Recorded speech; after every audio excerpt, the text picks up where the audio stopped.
We're going to have a look at what's grabbing the headlines here in France. Now, newspapers, of course, going to start with the left-leaning Libération today. Now, they have an interview with Prime Minister Manuel Valls, who remains very defiant despite rising criticism against the government. Flo's been digesting it for us. That's right. It's a very long interview, and you can take a look at the front page, an extreme close-up of Manuel Valls' face with the interview. That's what it says, and some of the juiciest quotes from that interview, including the one on the top there that says, "For the past 30 years, people have been wondering whether or not I'm actually on the left." Of course, this is something that the Prime Minister has criticized a lot about. He is the socialist Prime Minister, after all. But a lot of people say that he champions right-wing policies, specifically when it comes to security, etc. Now, he says he wants to break down partisan barriers, rise above divisions between left and right, all the while not denying that there are differences between the left and the right. And he talks about quite a lot of controversial issues at the moment, doesn't he? I mean, he talks about the labour reform code, state secularism,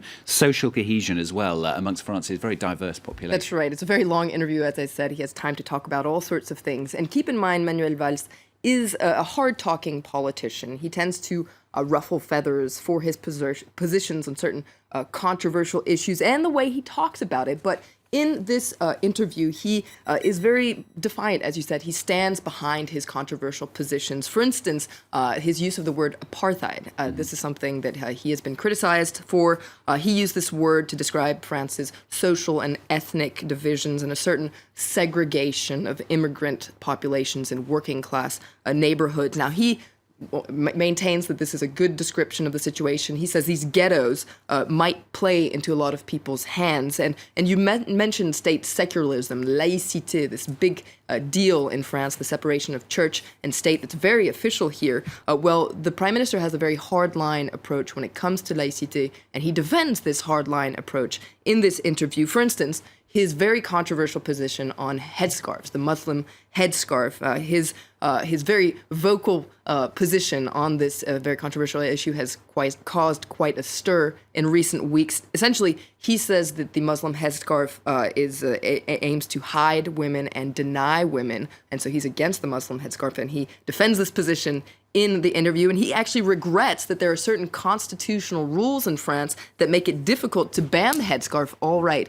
in French universities. Now, this week, the Prime Minister also announced a number of measures to try and boost youth unemployment. Didn't he? That's right. And French papers overwhelmingly see this as a way to quell growing anger against the government's plan to reform the labor code. Take a look at this cartoon here in L'Opinion, the pro-business paper.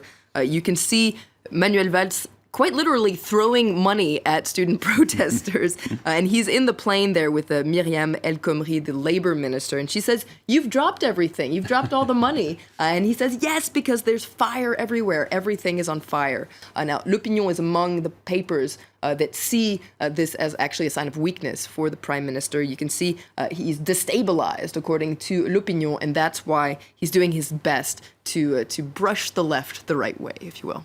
Now, meanwhile, government ministers are actually going to study a bill today to address the so-called apartheid that the Prime Minister, as Flo was saying, was talking about. That's right. It's called the Equality and Citizenship Law.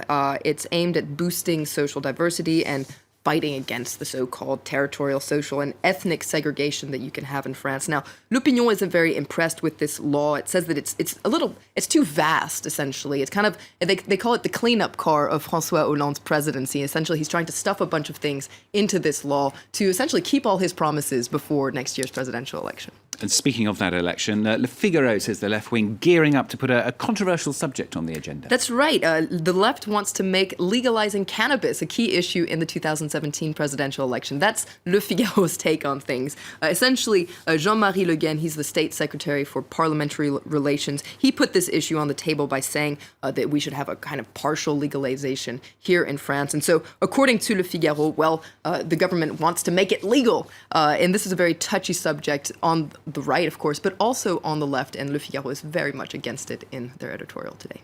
Just got time for this. It's very important to everyone working on this show. It's 7:30 in the morning, and we've all been here for several hours already. We're talking about sleep here. That's right. Le Parisien has a very interesting article about an American company that wants to incentivize its employees to sleep more. Essentially, if they can prove they get 20 nights of sleep for 7 hours or more in a row, they get a bonus. They get $25 a night, up to $500 a year. I want to work for this company. Exactly. We're told to be here. So that's not going to work here, is it? There'd be no show. Wouldn't be good. Flo, thank you very much. Flo with the press review here on France 24.